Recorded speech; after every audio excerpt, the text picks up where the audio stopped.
this is the practical app downloaded. You can open it, then drag this folder to your desktop and close. Then open the folder.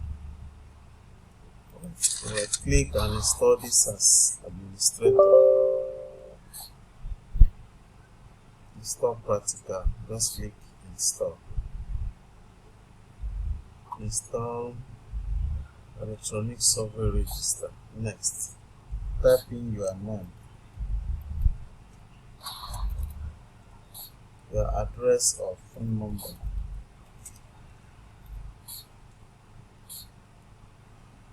Please choose Windows 7. That's the Windows when the app was developed to still work. Next,